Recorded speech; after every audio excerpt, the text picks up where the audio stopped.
Hi, it's Peter. Welcome to the vlog. We've got a special one this month. We are looking at the Village Collection from Tim Holtz, and today we're going to be talking about dry brushing. Now there will be all sorts of different lives and vlogs and blogs and so much support for this wonderful collection, but today I'm going to show you how to turn this into something like this. Okay, so these are some of the 87 dies that you're going to get in this wonderful collection. And because we have so many, that will give you innumerable options to create different dwellings in different styles. Now, the dies that I'm using today are these before you. So these are the walls of the smaller dwelling. And what I'm going to do, I'm going to place that one in there. And then the window is going to sit somewhere like this. Now, to make sure they stay where they are, I'm going to use one of my lovely sticky grid sheets. And then for the doors, you can see I've cut a separate door with this one. I've used the detail with that one. This is the window frame, which is going to sit on top of there. And these are the window frames that sit on top of here. Then next, what I'm going to do is I'm going to take this die. This is a die that creates a roof, so it cuts and creases down the center. And these two dies here, well, these actually create the tiles. So there's two different styles of tiles. Today we're using this one, and there's also one more little die which I'll just pick out, and that is the roof top die. And this one, finally, when we put the tiles down, this is going to sit on top of there. So let's have a look at the first one we've cut. This has all the tabs on it. It's got all the fold and crease lines. And what I want to do, because I'm actually going to emboss this, is I'm going to take my Sizzix crease and curl tool, and I'm going to ensure that I've got a really crisp, sharp emboss, because crease rather, because when we emboss over the top, sometimes the embossing folders can obliterate these little crease lines. So the deeper you make them, the more chance you will have of finding them once they have been embossed.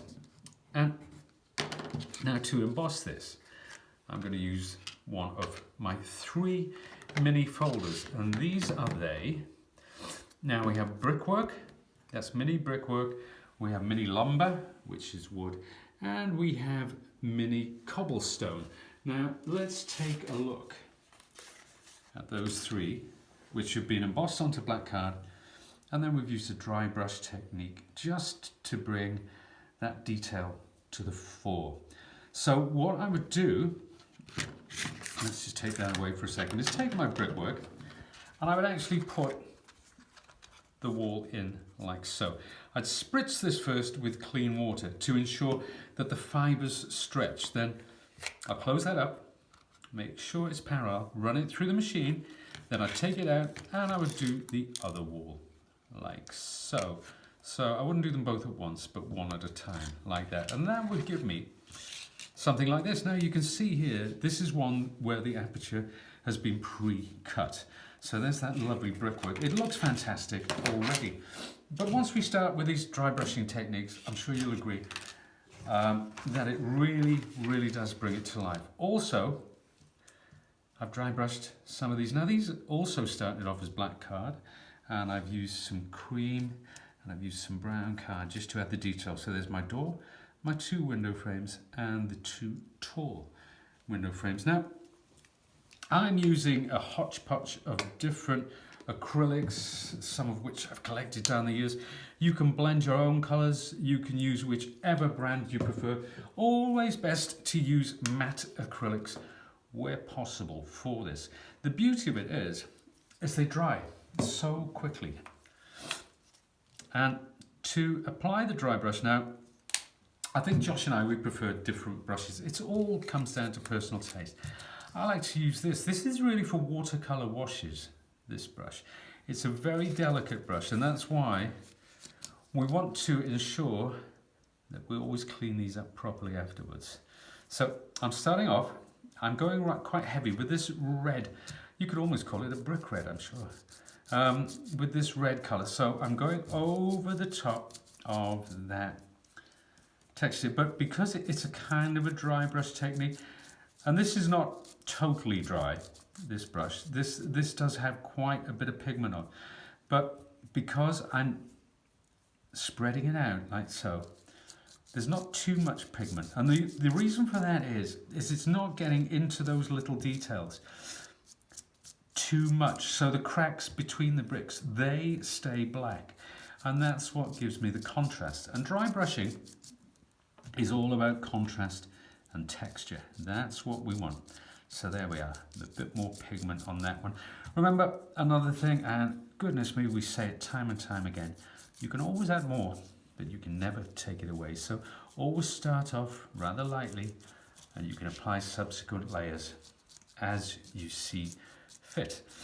So there's the brick red. Next, I'm going to come in with some of this colour, but I'm going to start by blending it with some of that red. So this is a sort of mustard colour, and you can see straight away that contrast starting to pick up from the red. Now you don't have to cover the entire brickwork with this, you can be quite selective about where you put it. The more selective you are, the more natural it can appear. So there we are, so we're working wet on wet as well. So that's starting to pick up. Now if I wanted to go lighter, simply brush some of that away, pick up some more of that, and keep brushing it until the bristles are almost literally dry, or at least dry to the touch, but there's still pigment there.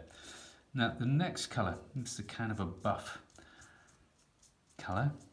This one, I do want to go much lighter, because I'm just brushing, I'm just almost tickling this brickwork, and I'm just picking out the very tops of the detail, and that's what I want. I want that very fine detail, the things that make the bricks brick-like, if you will, rather than just a pattern, but there's actual indentations in those bricks, and you can see that they're starting to show up. Then finally I go with this sort of, it's kind of a buttermilk colour, I suppose you'd call it, but we'll take most of it off, and then this is my last colour, and this is for the very high contrast areas. So when dry brushing, usually we like to go from dark to light. That's what I would always suggest. So we go from dark to light, and there we are. Now here's the one that I created earlier using the same paints, and you can see with this one, there's our windows, there's our door which is hinged, and there's the other window. So that one's ready to go. Now the roofs, you can see I've already added the tiles to that, but I want to come in with slightly different colorways. So they've all been cut from black card, and I'm going to have a dark grey. It's a very blue grey, you'll notice this one. I'm going to have a lighter grey, if I can get it out of the paint pot. That would be a good start. Oh, you know what, I'm going to go straight to the very light grey. See if there's any more luck with this, because one of the things about adding these greys is you don't want it to be too monochromatic, because then it won't look natural. So you see I'm putting a little bit of green there, and also I'm going to take a little bit of that mustard colour as well. Now if I take, it doesn't matter if I've still got some from before, that's not important in the grand scheme of things. So here's my darker grey, and you'll notice straight away, can you see that? I'm going into that brickwork, I'm brushing it back and forth, and straight away, it's picking up that lovely contrast. It's accentuating the detail, and it's also looking very, very natural, even at this stage. Let's take the other side. No, actually, what we'll do, we'll just do the one side. I don't think there's much value in repeating it, although I will finish this project afterwards. So there we are, that's the first grey colour. Now I want to bring in some of that green, but with this I'm not going to go all over, I'm just going to pick out certain areas.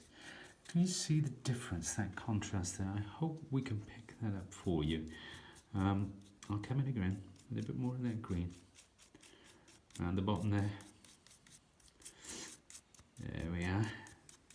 So that has given it real contrast. Again, we'll go in with that mustard, but I'll also bring it into the green and just pick out some of that detail, just little areas. Before finally, let's brush most of that colour off. And now I'm going to come in with a very pale grey. That's the one I want. And that pale grey, I'm just brushing it in one direction. And that's really picking up the edges of those tiles. It's really making a big difference there to the contrast. Now, there was one other thing that I want to do. It's another way of adding texture and contrast. And I'm going to spritz. Onto that lovely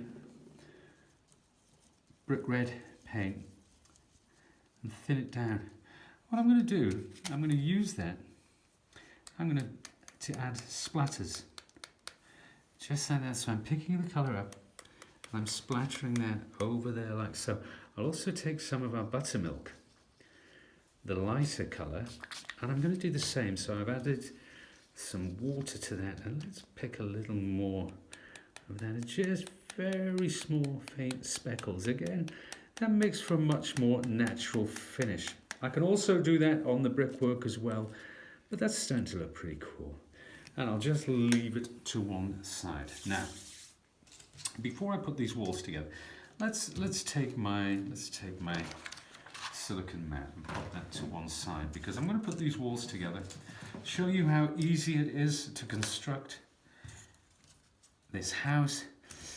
So we have tabs on either edge.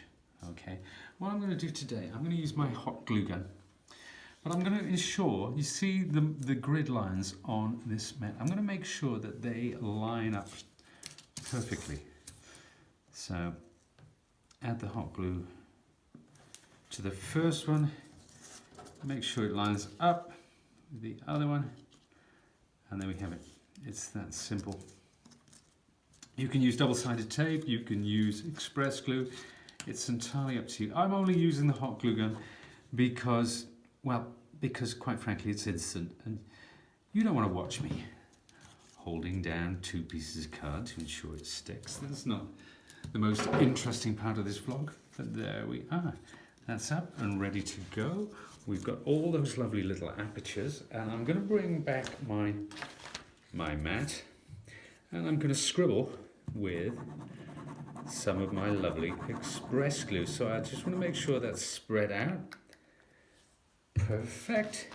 And then I'm going to take these windows. Let's take the long tall one to start off with. And you can see I'm just going to place it around over the top of that aperture because it's sized specifically to fit. There we are. That's gorgeous, isn't it? Really, really starts to pop, that does. Now the door itself, we shall add onto its hinged aperture counterpart there with my express glue. Pop that down in place, and then the other little window frames. So the beauty of having a set like this rather than a house which just cuts your doors and windows for you is the variety. If you want arched windows on this, you can put arched windows on it. If you want windows with shutters, we have windows with shutters as well. If you don't want windows, or if you don't want the door off to one side, or if you want the door on the short side of the house, that's entirely up to you. Because what Tim has done, he's built, well, yeah, he's come up with this wonderful set of dies, but he doesn't done all the work, because you, as the maker, as the creator, you get to choose exactly how to put these together. And there we are. And there's the final one. Now, that's the base of my house. We've got these tabs here, and then all you would do now, once that's in place, is attach your roof. And you can see we've got that lovely contrast between the greys on the roof and the brickwork itself. I'm not going to put it together because I haven't finished the top, quite frankly. But let's have a look at what we can do using similar dies. Now, this is the same house, it's the same roof, same walls, but as you can see, we've done the door slightly different. Here we've used the outside of that frame. There we've used the inside panels. We've done the window at a different angle. We've got no window on that side. And I've used actually sawdust and 3D glue to create that lovely mossy top. Now, how about getting really festive? I'm going to bring in this house here. Now this one, it's the same house that we just made, except I used a slightly different dies. See this one with the actual porch on the front, and we've mounted an extra piece of roof, of course, which comes with the set. I've used the wood grain effect embossing folder for the main body of the house, and you can see we've used different slates for the roof. Now after that I've dry brushed with the colours so it looked like a regular house. Then I've applied dry brushed white, so we've got that lovely wintry effect. Simply used crystal paste along the tops of the roofs to give the impression of snow, and then sprayed it with a light smattering of adhesive glue, spray adhesive glue I should say, and then just sprinkled on some glitter. And that is Christmas, but it's pretty much using the same techniques as I used before.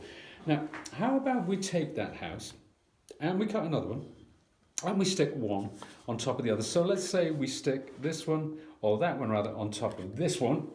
One would get something like that. Now I've had a bit of fun with this. This is a Tudor style mansion, and all the detail on it is simply strips of card which I cut by hand with a craft knife, and we've used a little bit of paint to get the contrast, and I just stuck them down at random. It was lots of fun. Labour of love, that one. And then, oh, here we are, one more. Now, let's get dilapidated, shall we? So that's the same house, same again, but this time we've used the brickwork underneath, but this time we've used a grey to pick out those bricks. And we've also done a plain house, but I've cut some of that away before sticking it over the brickwork. We've added some more sawdust, which I've painted up to look like moss. The roof, you can see, we just had a bit of fun with this one. This was me playing around and maybe showing off a little bit as well. And then finally, this is where it all started, our haunted house. And there we are. And that would have been created like that from black card. And then we've just used some of those simple techniques to bring it to this level. Lots of possibilities, lots and lots of different houses that can be built. You can put these chimneys on one of the smaller houses. You can leave them off entirely. You can have 4 chimneys on a house. You can have windows all over the place. You can omit the windows completely. There are so many techniques. There's so much fun to be had with this die set. Wow, thanks very much. That went quicker than I expected anyway. I hope you enjoyed that. And if you want more inspiration, then go to Sizzix.com if you're in the US. Or if you're in Europe or the rest of the world, then go to Sizzix.co.uk. And do remember that we have lots of vlogs, lots of blogs, there's an ebook. There is so much help when it comes to this set to get you going to create some of these beautiful makes.